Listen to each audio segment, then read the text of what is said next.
बीजाणु के निर्माण की क्रिया को बीजाणु जनन कहते हैं।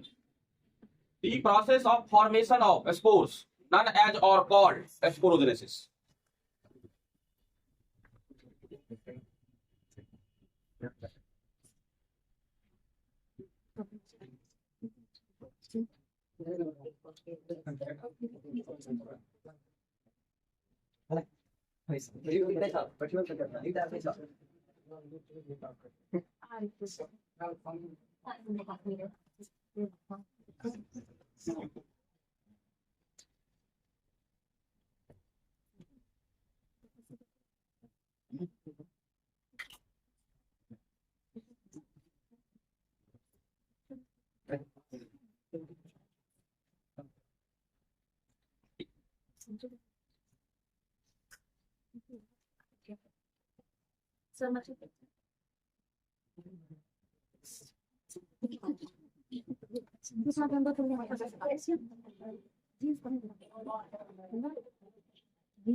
बीजाणु जनन दो प्रकार का होता है, जिसमें पहला प्रकार है लघु बीजाणु जनन, जिसको अंग्रेजी में कहते हैं माइक्रोस्पोरोजेनेसिस।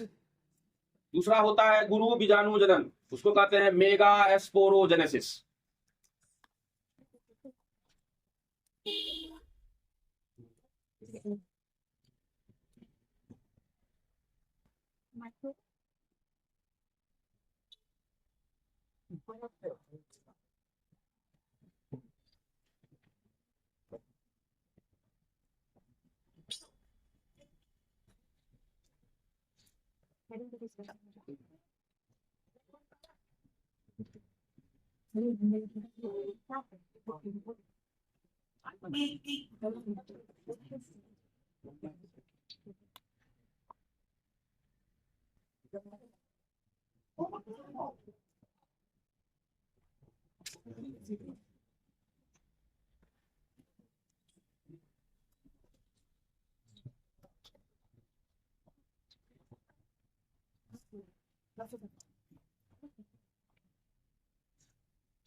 देखिए यहां पर बीजाणु जनन, बीजाणु जो है एक प्रकार का कोशिका है और विशेष प्रकार का कोशिका जो प्रजनन में भाग लेता है।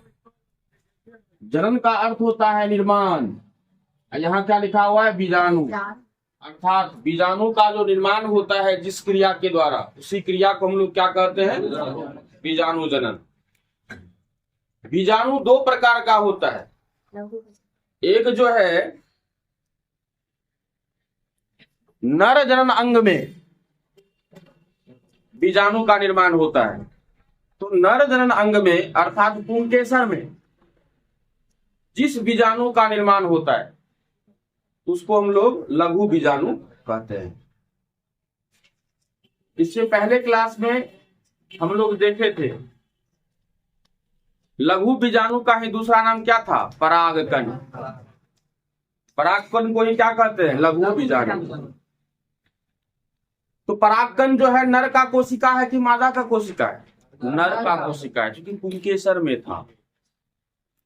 पुंकेसर जो है नर जनन अंग है, उसमें परागकोश था।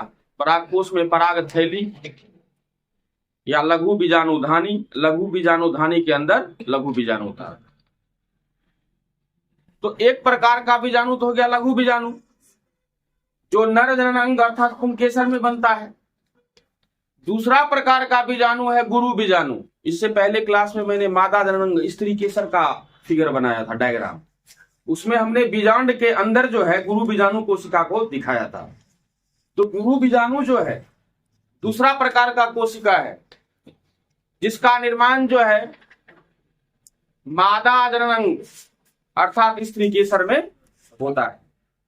इस तरह से एक नर का कोशिका होता है जिसको लघु बीजाणु कहते हैं, एक मादा में कोशिका होता है उसको गुरु बीजाणु कहते हैं। यहां जब बीजाणु के निर्माण की क्रिया को बीजाणु जनन, तो अगर पूछा जाएगा लघु बीजाणु जनन क्या है तो कहेंगे लघु बीजाणु के निर्माण की क्रिया को लघु बीजाणु जनन। पूछा जाएगा गुरु बीजाणु जनन क्या है, कहेंगे गुरु बीजाणु के निर्माण की क्रिया को गुरु बीजाणु जनन। तो बीजाणु जनन कितना प्रकार का हुआ? कौन कौन सा? एक नंबर में क्या है? तो एक नंबर देकर के हेडिंग दीजिए लघु बीजाणु जनन।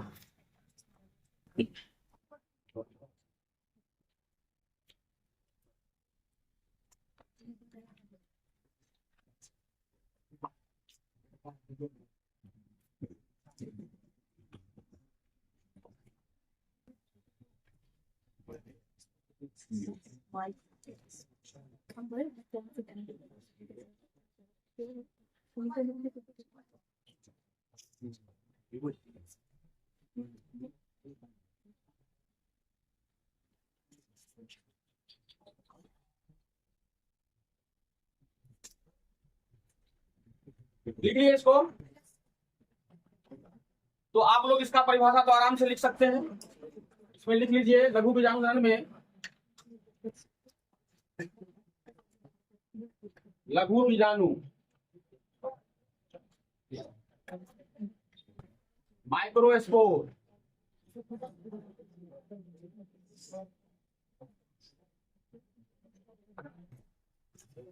के निर्माण की क्रिया को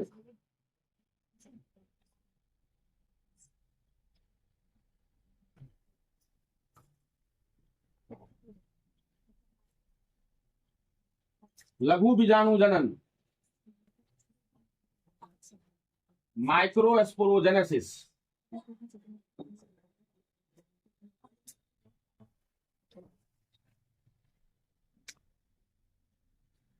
कहते हैं।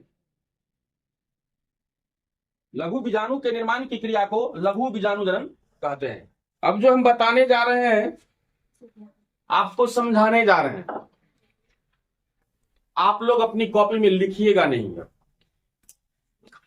ये परिभाषा आवश्यक था, इसलिए लघु बीजाणु जनन को मैंने परिभाषित किया। लघु बीजाणु के निर्माण की क्रिया को लघु बीजाणु जनन कहते हैं। क्योंकि यहां पर आप देखिए लघु बीजाणु जनन, लघु बीजाणु मतलब क्या? परागकण। परागकण का दूसरा नाम क्या है? इससे पहले क्लास में हमने बताया था। कितना बच्चा को ये समझ में नहीं आ रहा लघु बीजाणु है क्या? कहिएगा एक कोशिका है, इसमें बनता है नर जनन अंग में अर्थात पुंकेसर में। इसके कौन सा कोशिका होगा? नर कोशिका की मादा कोशिका? नर कोशिका होगा। तो अगर आपसे पूछा जाए लघु बीजाणु या परागकण क्या है, कहिएगा नर कोशिका है, ये पुंकेसर में पाया जाता है। लघु बीजाणु क्या होता है, कहाँ पाया जाता है, पुंकेसर में। कौन सा कोशिका है, नर कोशिका है। यही नर कोशिका लघु बीजाणु का जो निर्माण होता है, जिस क्रिया के तहत, जिस क्रिया के द्वारा, उस क्रिया को हम लोग क्या कहते हैं, लघु बीजाणु जनन कहते हैं। कंसेप्ट क्लियर है। लघु बीजाणु के निर्माण की क्रिया को क्या कहते हैं, लघु बीजाणु जनन कहते हैं।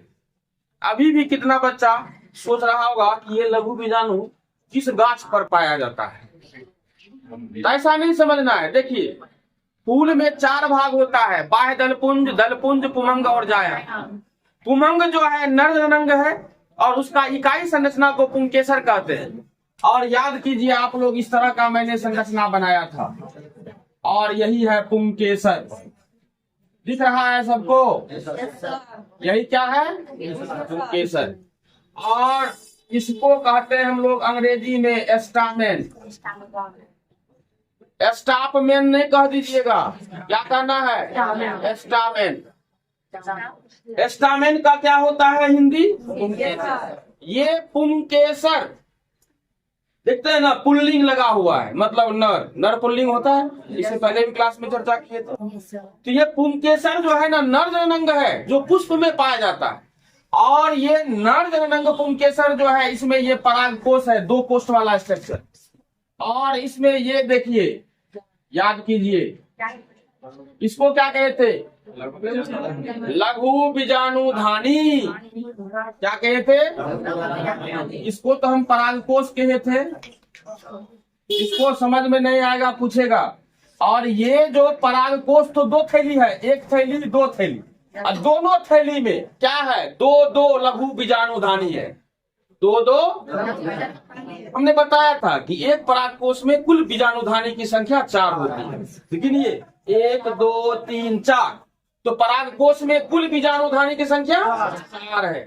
तो इसको अगर हम लिखें, इसको, ये जो थैली है परागकोश के भीतर, इसका क्या नाम देंगे, लघु बीजाणुधानी।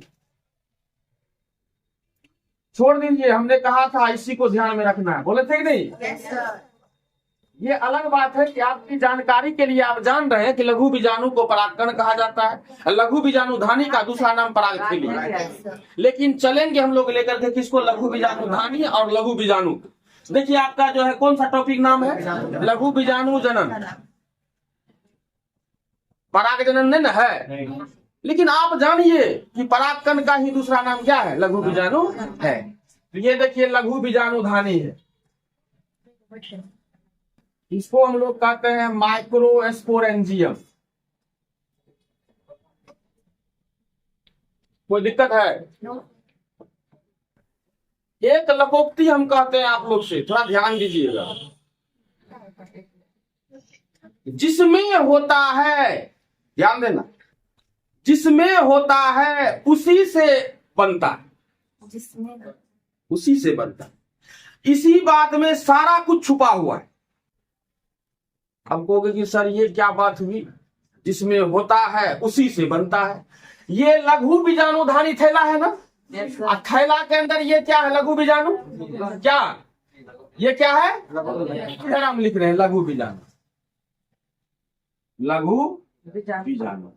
अब देखिए, पुष्प के नर जननांग में पुंकेसर जो होता है, पुंकेसर में परागकोश जो होता है, परागकोश के अंदर लघु बीजाणुधानी जो होता है, लघु बीजाणुधानी के अंदर जो लघु बीजाणु कोशिका है, इसी के निर्माण की क्रिया को, इसी के बनने की क्रिया को क्या कहते हैं।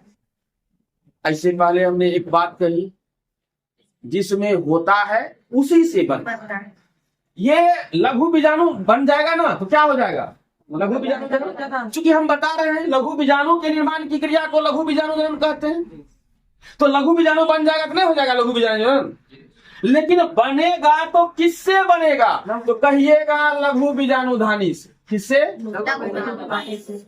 यही कहने का मतलब था, आशय था कि जिसमें होता है उसी से बनता है। तो ये लघु बीजाणु किसमें होता है, लघु बीजाणुधानी में। इसका मतलब लघु बीजाणु का निर्माण किससे होगा, धानी से होगा। यही आशय था, तात्पर्य था, मीन्स था।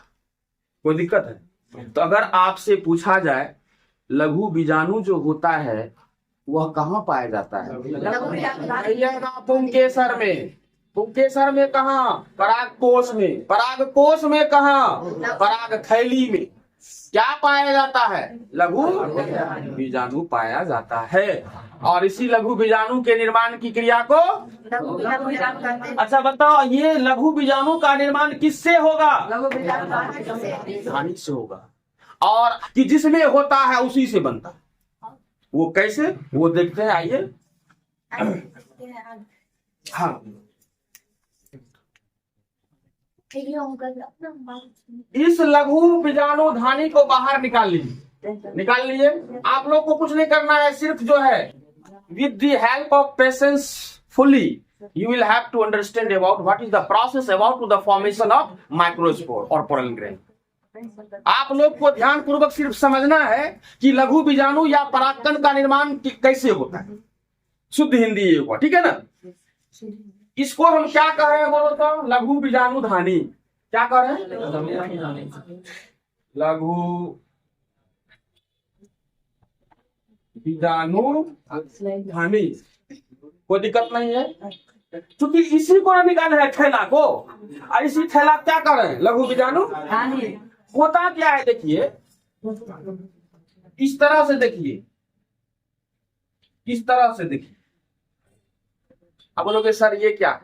यहाँ देखिए, हंसी रहिए, don't try to laugh because it is so major thing. Sense अगर इधर उधर बगल बगल होगा कुछ नहीं समझ में आएगा, मेरा मेहनत बेकार हो जाएगा। आप एक चीज देख रहे हैं कि ये लघु बीजाणु धानी में, इसको आप मान लीजिए बाह्य त्वचा। क्या? बाह्य त्वचा। इसको कहते हैं एपिडर्मिस। क्या कह रहे हैं? एपिडर्मिस। ये लघु बीजाणु धानी जो है, एक तीर कहाँ है? बाह्य त्वचा की ओर है कि नहीं? एक तीर कहाँ है? भीतर की ओर। यही समझाना चाह रहे थे। इसमें हमने लघु बीजाणु धानी के अंदर जो है दो तीर को दिखाया है। एक बाह्य त्वचा अर्थात एपिडर्मिस की ओर, एक कहाँ? भीतर की ओर। हाँ, होता क्या है चेला, ये लघु बीजाणु धानी जो है, ध्यान दो यहाँ, ये लघु बीजाणु धानी जो है इसमें विभाजन होता है। विभाजन को अंग्रेजी में क्या कहते हैं? डिवीजन। क्या कहते हैं? समझा कि नहीं? विभाजन को अंग्रेजी में क्या कहते हैं? यहाँ देखिए, अल्लाह ने यहाँ देखिए विभाजन हुआ। किसमें विभाजन हुआ? लघु बीजाणु धानी में। जैसे लघु बीजाणु धानी में विभाजन हुआ, अच्छा बोलो तो हम लोग का पूरा शरीर कोशिका का बना हुआ है ना? yes, उसी तरह प्लांट का भी। yes, प्लांट में ही तो ये लघु बीजाणु धानी थैला है। तो लघु बीजाणु थैला भी होगा, वो भी किसका बना हुआ? कोशिका का। तो जैसे लघु बीजाणु धानी में विभाजन होगा तो दो चीज का निर्माण हो जाएगा। क्या होगा? दो चीज का निर्माण होगा। एक का निर्माण होगा, उसको कहेंगे परिभित्तीय कोशिका। क्या कहेंगे? परिभित्तीय कोशिका। अच्छा बोलो तो भित्ति मतलब क्या होता है? दीवार। इसका मतलब ये कोशिका जो होगा वो दीवार की ओर बनेगा। तो दीवार तो यही ना है, बाह्य त्वचा। इसका मतलब जो है बाह्य त्वचा की ओर कौन बनेगा? परिभित्तीय कोशिका। कोई दिक्कत? अब भीतर की ओर जो है एक विशेष प्रकार का कोशिका बनेगा, उसको हम लोग कहेंगे प्राथमिक प्रसूत कोशिका। अब देखिए, थोड़ा सा आप लोग ध्यान दीजिए, यहां पर मैंने शुद्ध हिंदी लिखा है ना? और हम इसका अंग्रेजी भी पोस्ट में लिख रहे हैं। आप लोग को अंग्रेजी में आसानी होगा कि हिंदी में, वो आप लोग डिटरमाइन करके जिसको जिसमें आसानी होगा उस तरह से तैयारी कर लेना है। तो परिभित्तीय कोशिका को कहा जाता है पेराइटल सेल। Parietal cell. कोई दिक्कत? ये प्राथमिक पशु कोशिका जो है वो कहा जाता है प्राइमरी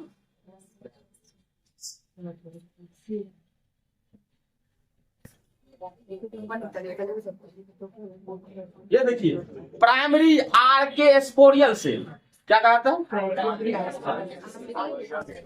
अब आपको यहां ध्यान दीजिए थोड़ा, हम बोल रहे हैं परिभित्तीय कोशिका, प्राथमिक प्रसू कोशिका, ऐसे अगर बोलते हैं तो parietal cell, primary archesporial cell, कौन अच्छा लग रहा है? नहीं लग रहा है। बाद बाकी आप लोग अपने से डिटरमाइन कीजिएगा कि किस तरह से याद करना है, लेकिन हम बता दिए। अब यहाँ ध्यान दीजिए, गलत मत कीजिए, बात को समझिए। ये लघु बीजाणुधानी है, इसमें विभाजन हुआ, विभाजन से दो प्रकार का कोशिका बना। एक ये बाह्य त्वचा की ओर जो कोशिका बना उसको परिभित्तीय कोशिका कहे, और भीतर की ओर जो कोशिका बना उसको प्राइमरी अर्चस्पोरियल सेल कहे। क्या कहे? मतलब प्राथमिक प्रसू कोशिका, ठीक है ना। और बाह्य त्वचा की ओर जो बना उसको क्या कहे? इसका मतलब हुआ कि लघु बीजाणुधानी में जो विभाजन होता है दो प्रकार का कोशिका बनता है। एक जो है बाह्य त्वचा की ओर बनता है जिसको परिभित्तीय कोशिका कहते हैं, एक भीतर की ओर बनता है जिसको प्राथमिक प्रसू कोशिका कहते हैं।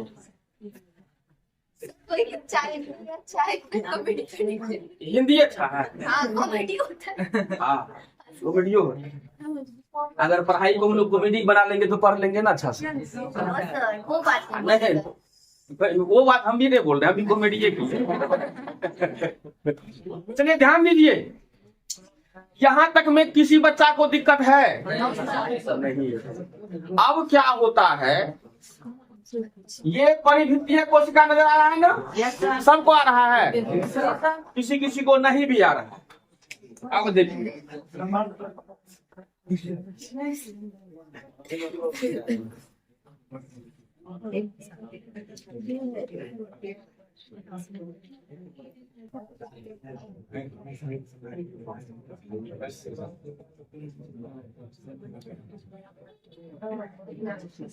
यहाँ ध्यान दीजिए, इसको हमने क्या कहा था? लघु बीजाणुधानी। क्या कहते?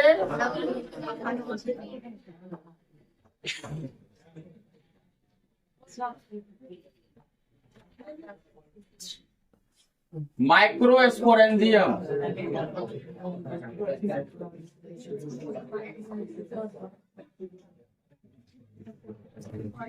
ये जो है माइक्रोस्पोरेंजियम में क्या हुआ? विभाजन।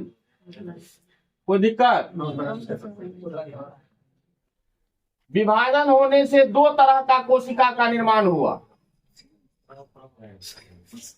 पहला क्या था? परिभित्तीय कोशिका। अच्छा, परिभित्तीय कोशिका जो बना था ये जो है किधर बना था? बाह्य त्वचा की ओर, दीवार की ओर, मतलब एपिडर्मिस की ओर। और दूसरा कोशिका क्या था?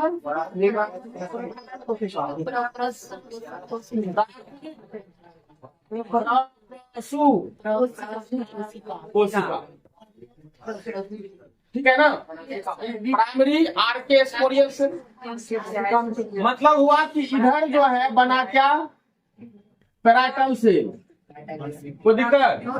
अंदर की ओर क्या बना? Primary archesporial cell. कोई दिक्कत? तो अभी तक हम लोग देखे कि लघु बीजाणुधानी में विभाजन हुआ जिसके फलस्वरूप बाह्य त्वचा की ओर परिभित्तीय कोशिका और भीतर की ओर प्राथमिक प्रसू कोशिका का निर्माण हो गया। अब क्या होता है, पुनः ये जो आप देख रहे हैं परिभित्तीय कोशिका, इसमें तिरछा विभाजन होता है। कौन सा? तिरछा विभाजन। देखो होता क्या है, एक विभाजन इस तरह से होता है, एक विभाजन इस तरह से होता है। अगर इस तरह से विभाजन होगा तो उसी कहते हैं तिरछा विभाजन। तिरछा विभाजन को कहा जाता है पेरिक्लाइनली डिवीजन। अब देखो नाम है पेराइटल से, कौन सा विभाजन हो रहा है? पेरिक्लाइनली। P4 parietal, P4 पेरिक्लाइनली। मतलब क्या? ये परिभित्तीय कोशिका में तिरछा विभाजन होता है। क्या होता है? तिरछा विभाजन जैसे होगा तो इसमें 3 सतह का निर्माण करेगा ही। कौन? बाह्य त्वचा की ओर जो परिवृत्तीय कोशिका है, इसमें जब तिरछा विभाजन होगा तो 3 सतह का निर्माण होगा। कितना सतह का? 3 सतह का निर्माण होगा। अब बात उठता है कौन कौन सा सतह? एक को कहा जाता है बाह्य त्वचा, इसको कहा जाता है एपिडर्मिस। नहीं, दूसरा को कहा जाता है अंतस्थी सीयम, इसको कहा जाता है इंडोथेसियम। हाँ, और तीसरा होता है टेपिटम।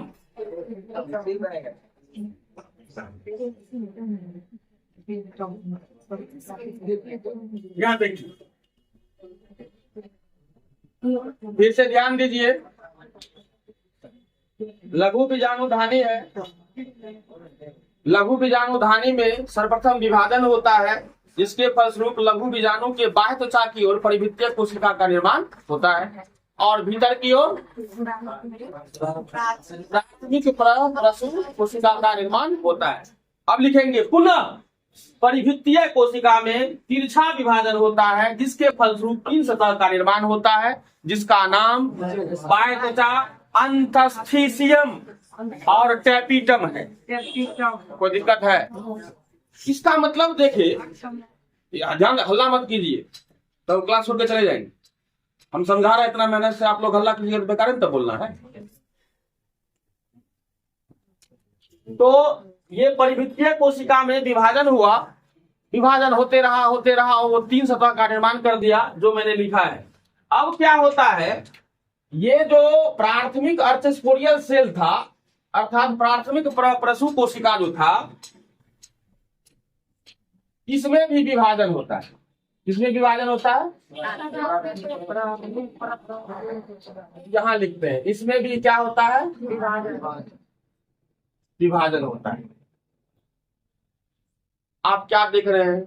विभाजन हो रहा है, सिर्फ विभाजन हो रहा है, नहीं हो रहा है। पहले लघु बीजाणुधानी में विभाजन हुआ, ये दो प्रकार का कोशिका बना, फिर इस कोशिका में विभाजन हुआ तो 3 सतह का निर्माण हुआ, फिर इस कोशिका में विभाजन हो रहा है, तो इससे आपको बनता है प्राथमिक प्रसून कोशिका से क्या बनता है? तो कहेंगे एस्पोरेंजिनस कोशिका। क्या कहेंगे? एस्पोरेंजिनस।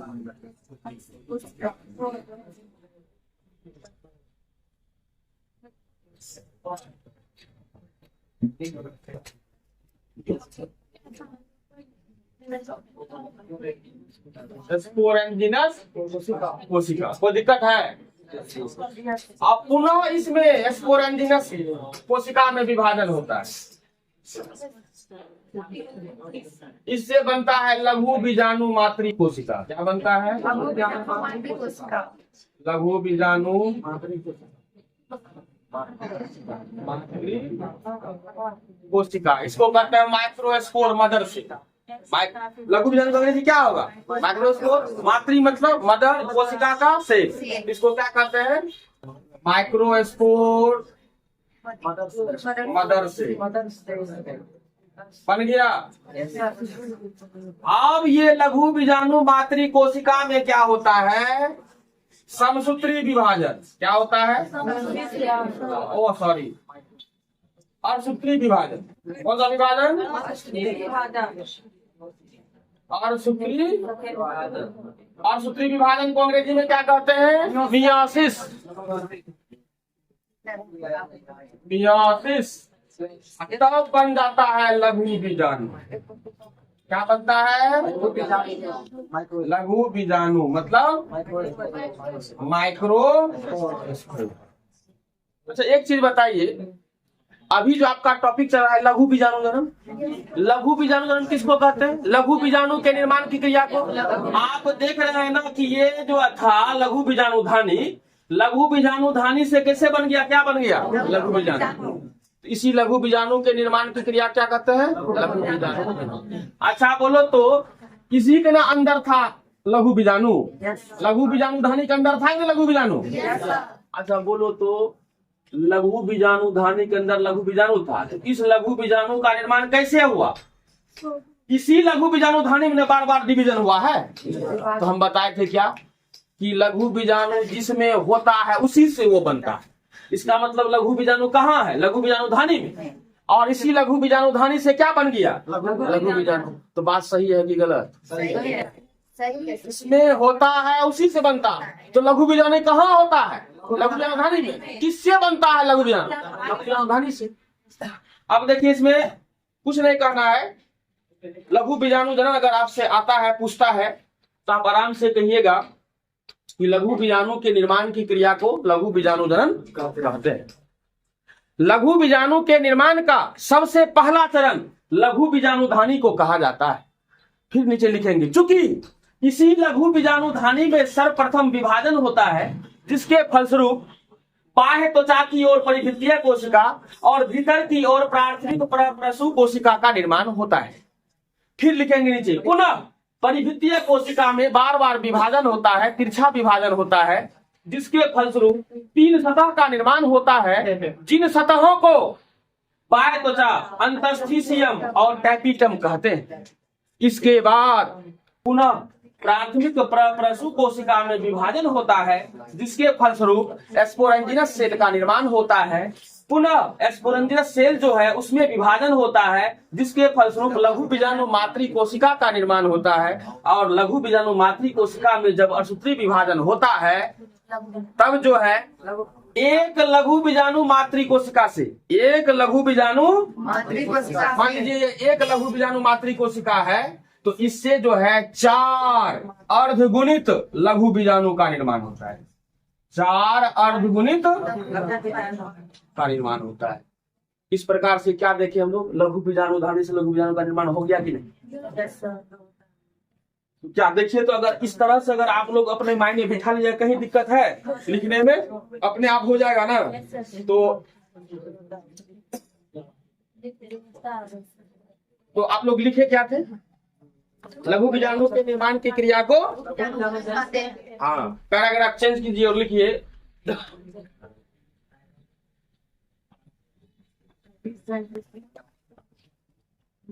मतलब जो लाइन लिखे है ना थोड़ा सा हट करके रो साइन दीजिए और लिखिए लघु बीजाणु के निर्माण का लघु बीजाणु के निर्माण का सबसे पहला चरण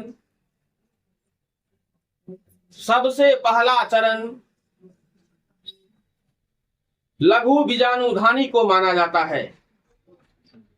सबसे पहला चरण लघु बीजाणु धानी को माना जाता है। लघु बीजाणु के निर्माण का सबसे पहला चरण लघु बीजाणु धानी को माना जाता है। अब फिर पी साइन दीजिए, जहां साइन दिए है ना ठीक उसके सामने सामने पी साइन दीजिए और लिखिए चूंकि इसी लघु बीजाणु धानी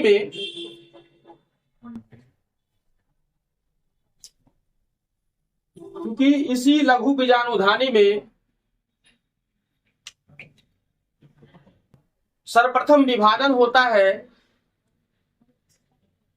सर्वप्रथम विभाजन होता है जिसके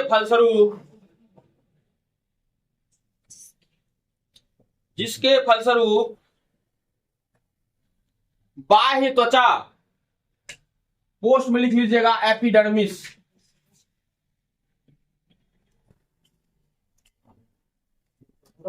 जिसके फलस्वरूप बाह्य त्वचा, पोस्ट में एपिडर्मिस,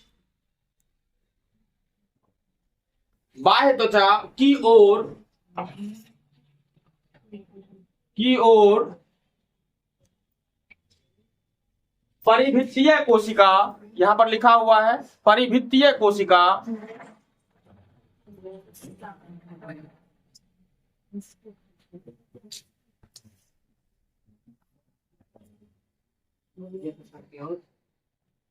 परिभित्तीय कोशिका लिखा, उसके कोष में लिखिए पैराइटल सेल।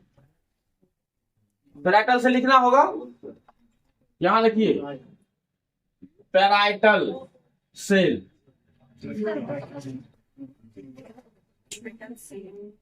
बाह्य त्वचा की ओर परिभित्तीय कोशिका पैराइटल सेल लिख लिए। और भीतर की ओर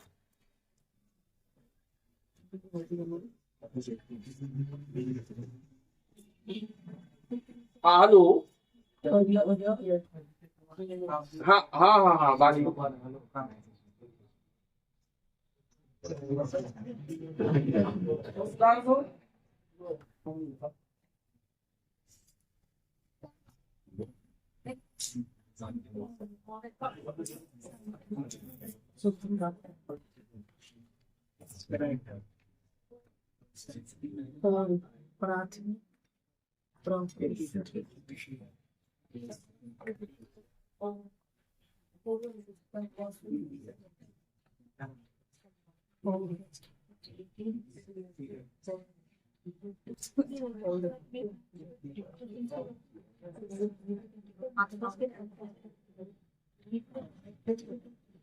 ठीक है ना? क्या लिखे? और भीतर की ओर लिखिए प्राथमिक प्रसु कोशिका। प्राथमिक प्रसु कोशिका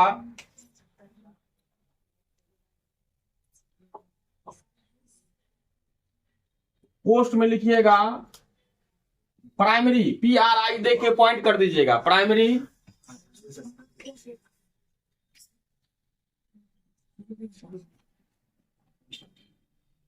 आर्के स्पोरियल सेल।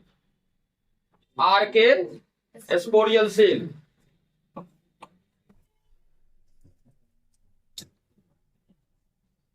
का निर्माण होता है।